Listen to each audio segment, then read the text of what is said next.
Dumnezeule bun, Părinte ocrotitor și mângâietor, Cel ce ai născut pe Fiul Tău ca să ne mântuiască de întuneric pe noi, cei păcătoși, și ca să îndrume sufletele noastre. Îți trimit, Doamne, și astăzi rugăciune și cutez cu smerenie să te rog să mă umpli de bucuria iubirii Tale, cea fără de margini.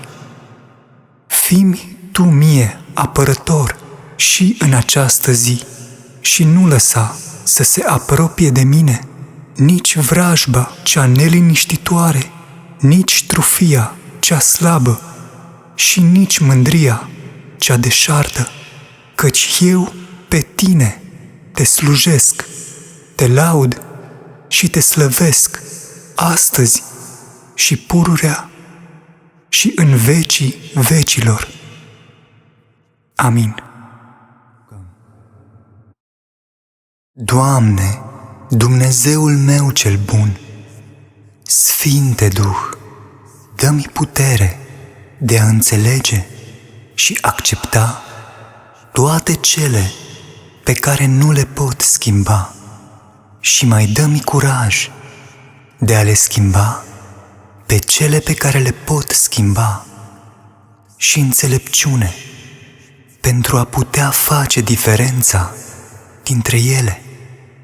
Căci iată, m-am abătut de la Tine și m-am lăsat pradă celor lumești, iar sufletul mi-e trist acum și mintea tulburată și m-am ostenit în mâhnirea mea și inima mi s-a întunecat și m-am îndurerat și am lăsat îngrijorarea să cadă asupra mea și m-am acoperit de necaz.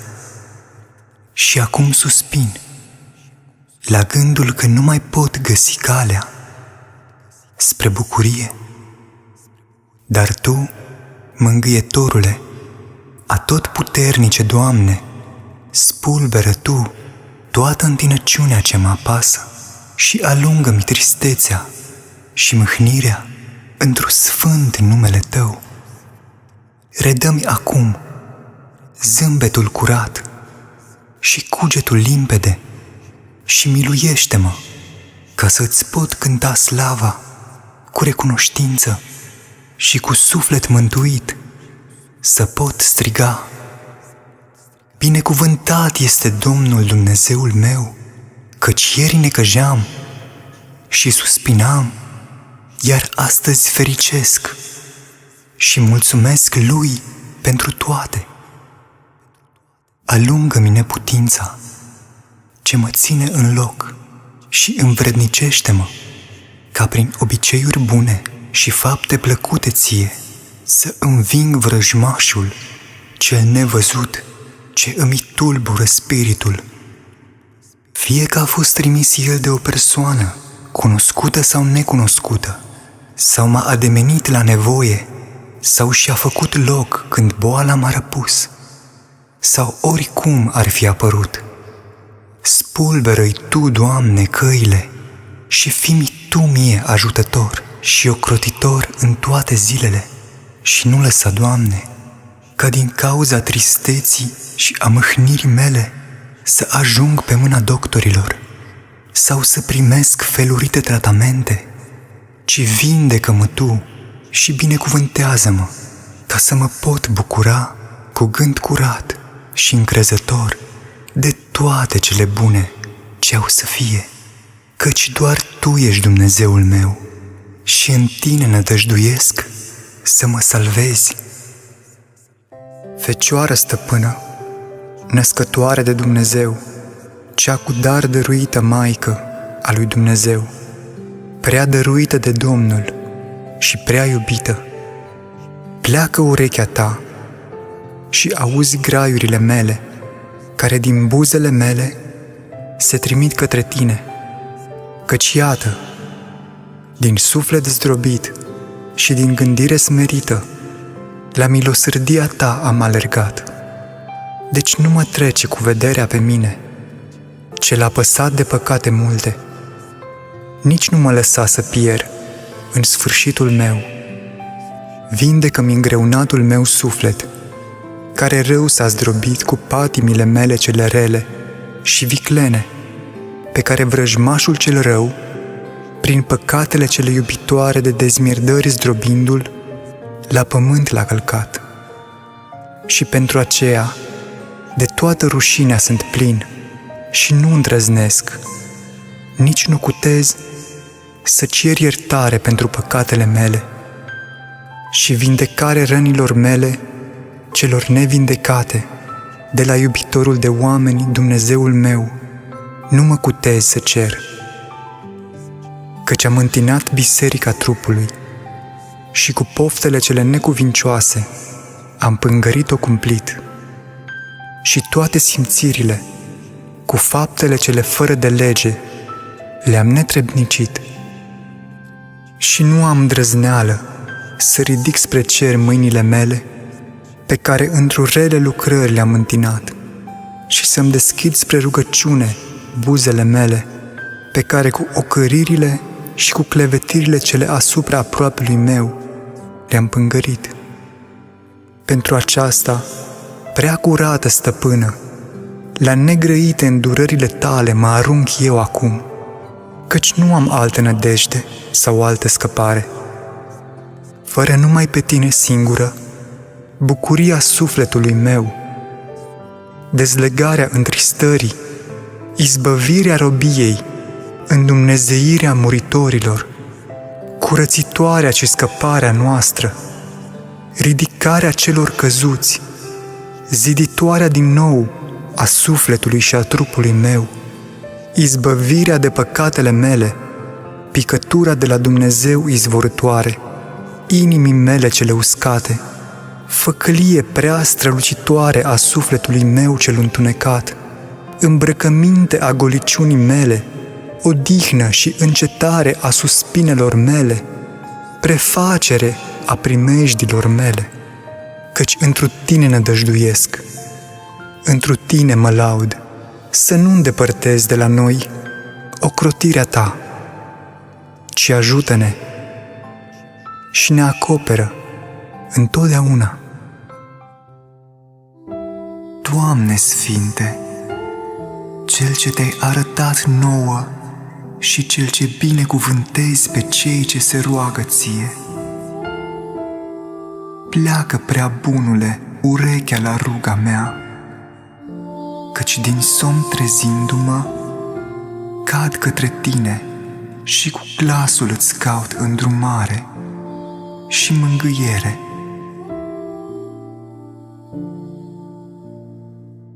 Stropește, Sfinte Hristoase, sărmana inima mea, cu roa cea dulce și plină de viață a harului Tău. Dă-mi, Doamne, și în această zi putere și credință ca să pot face voia Ta și fii alături de mine în toate câte mi-am propus.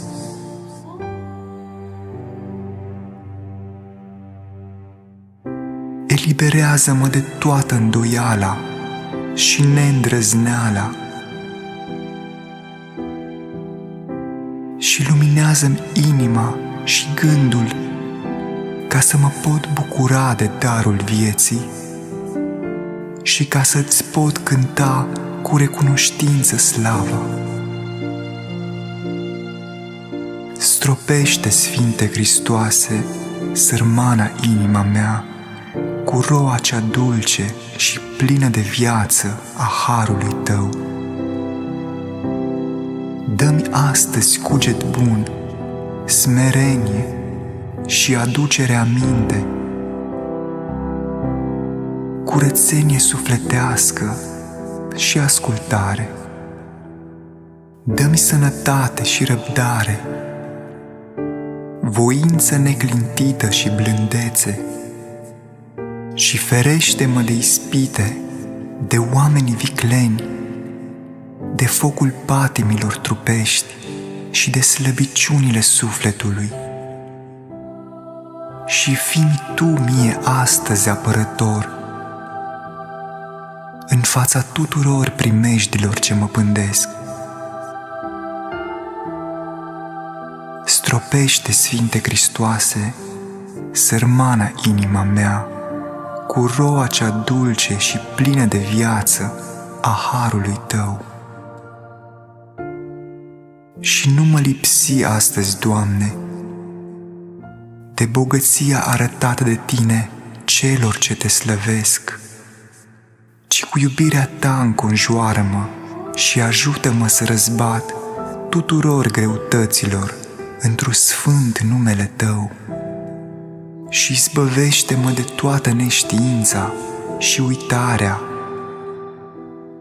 ca să pot vedea cu ochi noi și curați frumusețea lucrării Tale pământești și să mă pot bucura de tot ceea ce Tu îmi dăruiești.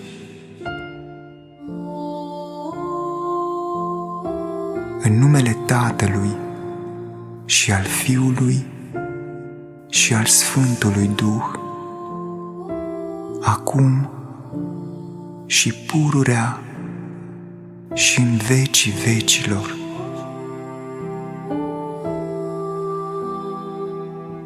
Amin.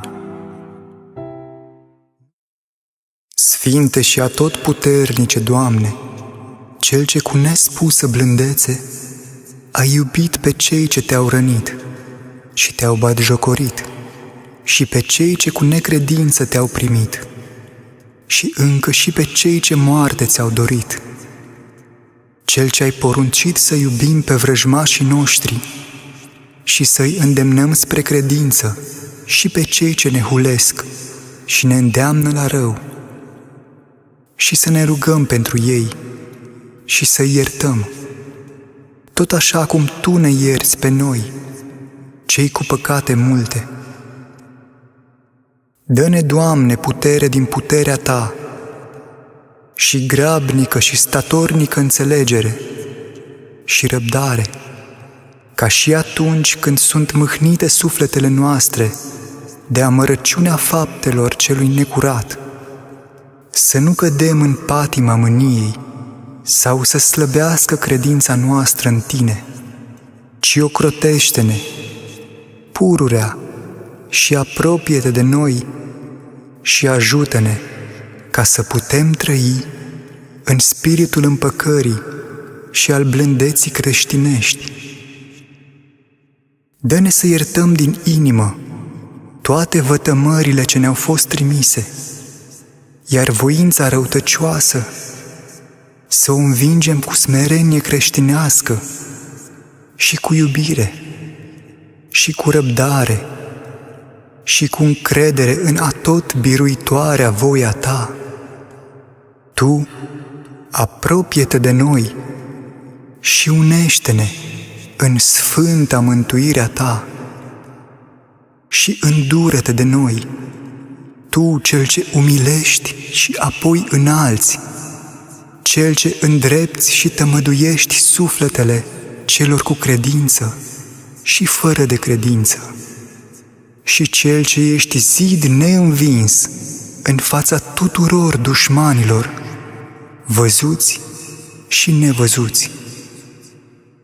Dă-le, Doamne, vrăjmașilor noștri pacea adevărată și iertarea păcatelor și nu îi lăsa, Doamne, să părăsească viața pământească fără a cunoaște credința adevărată și puterea Ta nemăsurată. Iar nouă, dă-ne, Doamne, putere să răsplătim răul cu bine și să fim pururea feriți de ispite și de primejdii și să Te putem slăvi și mări și mulțumire să Îți aducem în tot ceasul. Sfinte Dumnezeule mare, ia aminte înspre ajutorul meu și grăbește-te să mă păzești și neobosit să mă ocrotești de toate cele rele. Fă, Doamne, să se rușineze și cu puterea Ta să se înfrunte toți cei ce caută să pângărească sufletul meu. Înapoi să se întoarcă și să se căiască cei ce-mi voiesc mie rele, dar să se veselească și să se bucure toți cei ce Te caută pe Tine. Și pururea să zică: slăvit fie Domnul, toți cei ce au primit mântuirea Ta. Iar eu îți zic, Doamne, ajută-mă și dă-mi tărie și nu lăsa să mă cufund în păcat, ci primește ruga mea și învrednicește-mă, să mă pot afla în ceata celor ce bine plac înaintea Ta și să ascult de cuvântul Tău în toate zilele.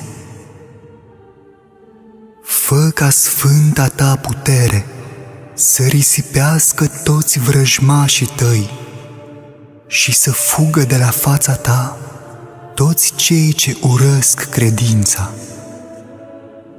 Să piară precum piere fumul, să se topească precum se topește ceara în fața focului toți vrăjmașii noștri, Doamne, cei văzuți și nevăzuți, și peste toate să domnească numai voia Ta. Transformă-mi orice durere în iertare, orice tristețe în bucurie și orice neliniște în pace. Ia, Doamne, în mâinile Tale toate grijile mele și umple-mă de încrederea și de vrednicia pe care le simt atunci când Tu îmi ești alături. Nu Te depărta de mine, Doamne, și ajută-mă să biruiesc în toate cele ce mă încearcă, căci Tu ești ajutorul și izbăvitorul meu, Doamne, și Ție îți aduc mărire și slavă. Doamne Sfinte, Cel ce Te-ai arătat nouă și Cel ce binecuvântezi pe cei ce se roagă Ție, pleacă, prea bunule, astăzi urechea la ruga mea, căci cu încredere neclintită caut către Tine și îți cer îndrumare și mângâiere. Stropește-mi, Sfinte Hristoase, sărmana inimă, cu roa cea dulce și plină de viață a harului Tău. Dă-mi, Doamne, astăzi putere și credință ca să pot face voia Ta și fii alături de mine în toate câte mă încearcă. Eliberează-mă de toată îndoiala și neîndrăzneala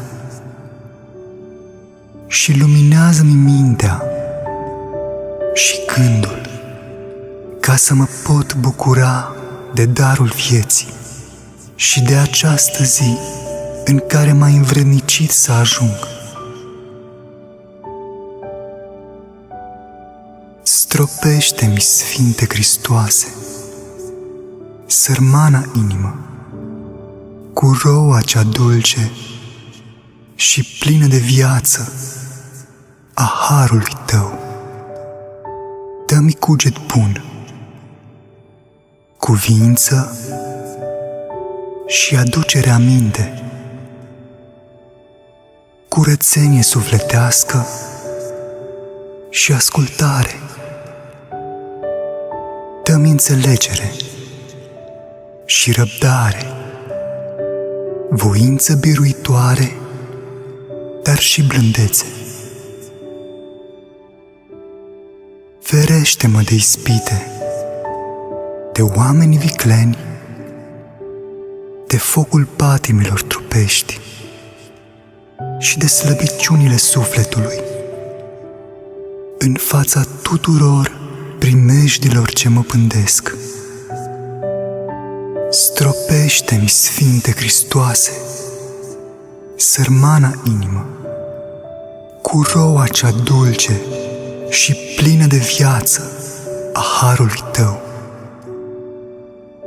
Și nu mă lipsi astăzi, Doamne, de bogăția arătată de Tine celor ce bine fac înaintea Ta, ci cu iubirea Ta înconjoară-mă și ajută-mă să răzbat în fața tuturor greutăților într-un sfânt numele Tău.